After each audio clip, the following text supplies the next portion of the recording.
আসসালামু আলাইকুম ভিউয়ার্স, আমি মোহাম্মদ রাহেন আহমেদ সুমন আবারও চলে আসলাম আপনাদের কাছে ওপির আরও একটি গুরুত্বপূর্ণ টপিক নিয়ে। আমাদের আজকের টপিকটি হচ্ছে class and object. Class and object বোঝার আগে আমরা আজকে একটু প্রিভিয়াস ক্লাসের দিকে অ্যাটেনশন দেব। আমাদের প্রিভিয়াস ক্লাসে আমরা যদি লক্ষ্য করি দেখতে পারবো আমরা একটা ইনফরমেশন পেয়েছিলাম যে ওপি এই ফিচারটি রিয়েল লাইফের সাথে অনেকটা মিল রাখে। সো আমি রিকোয়েস্ট করবো আপনাদের, আমরা যখনই ওপির কোনো না কোনো টপিক নিয়ে আলোচনা করব, আমরা যেন আমাদের মাথার মধ্যে বাস্তব এই শব্দটাকে গেঁথে নিই। কারণ আমরা যদি বাস্তব জীবনের উদাহরণগুলোকে, বাস্তব জীবনের এক্সাম্পলগুলোকে যদি আমরা এই ওপি ফিচারের এক একটা টপিকের সাথে জুড়ে দিতে পারি, মিলাইতে পারি, তাহলে ওপি আমাদের জন্য একদম ইজি হয়ে যাবে। ওকে, তো চলে আসা যাক আমাদের আজকের টপিকে, ক্লাস অ্যান্ড অবজেক্ট। তো ক্লাস অ্যান্ড অবজেক্টের রিলেশনটা বোঝার আগে বুঝি ক্লাসটা কি। সাধারণত ক্লাস কি? একটা শ্রেণী, তাই না? তো একটা শ্রেণী অনেক ধরনের শ্রেণীকে বুঝাইতে পারে, তাই না? শ্রেণী কিন্তু কোনো একটা মাত্র এলিমেন্টসকে উল্লেখ করতেছে না। শ্রেণী অনেকগুলো এলিমেন্টসের হচ্ছে হোল একটা ব্যাপার। লাইক যেমন ধরুন হচ্ছে অ্যানিমেলস। এখন এই অ্যানিমেলস হচ্ছে আমরা বুঝতে পারতেছি অ্যানিমেলস কি একটা শ্রেণীকে বোঝাচ্ছে। কোন শ্রেণী? অ্যানিমেল শ্রেণী, পশু শ্রেণী। এখন এই পশু শ্রেণীর মধ্যে মানে পশু কে কে পশু, কোন পশু আমি কিন্তু বলতে পারতেছি না, তাই না?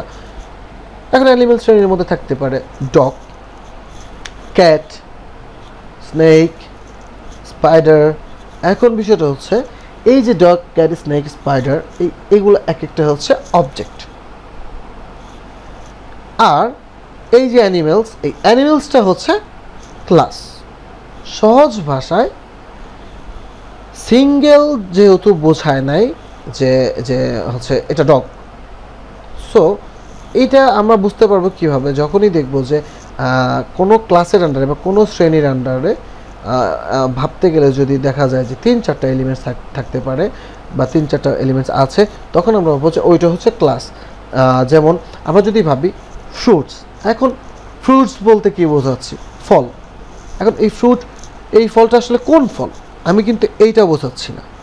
ফল, এখন ফলের আন্ডারে তো অনেক ধরনের ফল আছে, লাইক আম, জাম, কাঁঠাল। এখন এই আম, জাম, কাঁঠাল, এই আম, জাম, কাঁঠাল হচ্ছে এক একটা অবজেক্ট ফ্রুট ক্লাসের।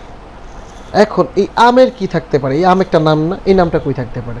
এই নামটা ফ্রুট ক্লাসের আন্ডারে থাকতে পারে। আমের কি থাকতে পারে? ওয়েট থাকতে পারে। এই ওয়েটটা কই থাকতে পারে? এই ওয়েটটা পাবো আমরা ফ্রুট ক্লাসের আন্ডারে।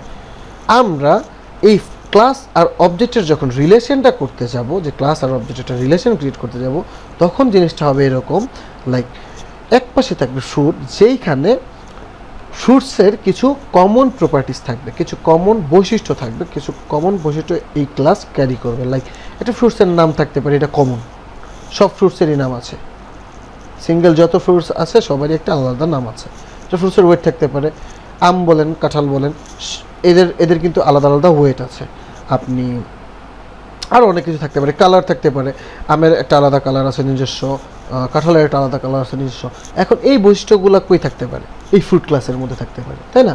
আর এই ফ্রুট ক্লাস থেকে এই অবজেক্টগুলো আম, জাম বা কাঁঠাল, এই অবজেক্টগুলো এই বৈশিষ্ট্যগুলোকে অ্যাক্সেস করতে পারবে। এখন আমরা যদি একটা ভিজুয়াল এক্সাম্পল দেখতে চাই, এখানে আমি একটা পিকচার এড করেছি গুগল থেকে। দেখুন, এখানে একটা ক্লাস ক্রিয়েট করা হয়েছে, এখানে ক্লাস নেম দেওয়া হয়েছে পার্সন। এখন খেয়াল করে দেখুন পার্সন আসলে কে, এখানে কোন পার্সনকে ইন্ডিকেট করতেছে সে।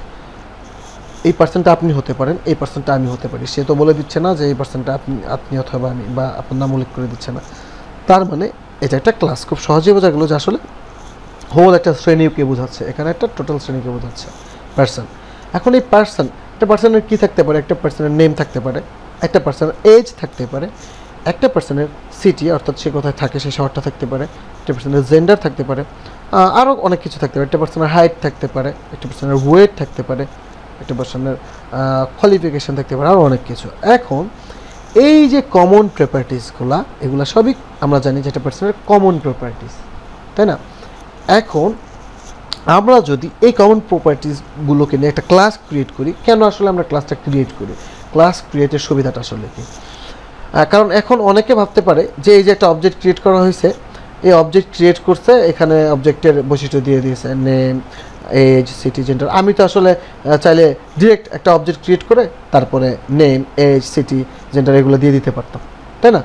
তো আমি কেন শুধু শুধু ক্লাসের প্যারা নিতে যাব? এখন খেয়াল করে দেখুন আমি এখানে কি বলেছিলাম যে ক্লাসের মধ্যে অবজেক্টগুলোর কমন প্রপার্টিস থাকবে। এটার মানে হচ্ছে এটাই যে এটা আমাদেরকে একটা সুন্দর অ্যাডভান্টেজ দেয়, সেটা হচ্ছে এই যে নেম এজ সিটি জেন্ডার, আপনি একটু খেয়াল করে দেখুন এই সবগুলো জিনিস কিন্তু হচ্ছে আপনারও থাকতে পারে আমারও থাকতে পারে। এখানে কিন্তু আমিও অবজেক্ট আপনিও অবজেক্ট। এখন আমি যদি আপনাকে নিয়ে একটা অবজেক্ট ক্রিয়েট করি, সেখানে আপনার আলাদাভাবে নেম এজ সিটি আপনার জন্য আলাদাভাবে ক্রিয়েট করে বারবার লিখতে হবে। আবার ধরেন আমার জন্য লিখবে, আমারও নেম এজ সিটি আবার এখানে লিখতে হবে। কিন্তু এই ক্লাস ক্রিয়েশনের মাধ্যমে আপনি শুধুমাত্র একটা অবজেক্ট ক্রিয়েট করে এই অবজেক্টের ফিল্ড থেকে ক্লাসের এই নেম এজ সিটিকে অ্যাক্সেস করতে পারবেন।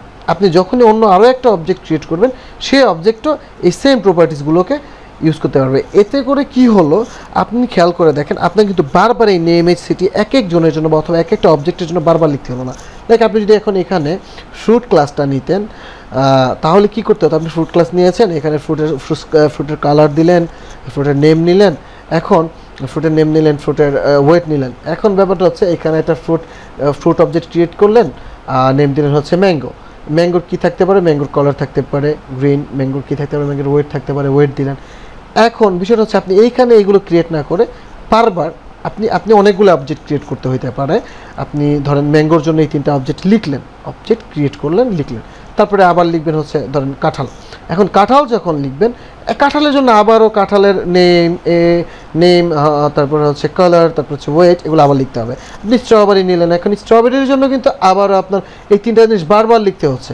কিন্তু আপনি এত মানে না খেটে আপনি সহজেই একটা ক্লাস ক্রিয়েশনের মাধ্যমে এই কমন প্রপার্টিগুলোকে এখানে রেখে শুধুমাত্র একটা অবজেক্ট ক্রিয়েট করে প্রতিবার আপনি অবজেক্ট ক্রিয়েট করবেন আর খুব সহজে এই ক্লাস থেকে এগুলোকে অ্যাক্সেস করতে পারবেন, এই প্রপার্টিগুলোকে। এখন হতে পারে যে আপনাদের এই থিওরিটিক্যাল পার্টে একটু মানে আসলে কনফিউশন থাকতে পারে। তো এই কনফিউশনটা ক্লিয়ার হয়ে যাবে নেক্সট ক্লাসে, কারণ আমি নেক্সট ক্লাস থেকেই আপনাদেরকে একদম প্র্যাকটিক্যাল ওয়েতে, অর্থাৎ আমি নেটবিনসের মধ্যে কোড করে ক্লাস আর অবজেক্ট দেখানো শুরু করব। সো আপনারা হচ্ছে নেক্সট ক্লাস থেকে নেটবিনস ইনস্টল করে আশা করি আমার সাথে রেডি হয়ে থাকবেন। আর আমার জন্য দোয়া করবেন আমি যেন নেক্সট টপিকগুলো আরও ভালোভাবে প্রেজেন্ট করতে পারি আপনাদের কাছে, আরও ভালোভাবে আপনাদেরকে বোঝাতে পারি। সো সবাই ভালো থাকবেন। আল্লাহ হাফেজ। আসসালামু আলাইকুম।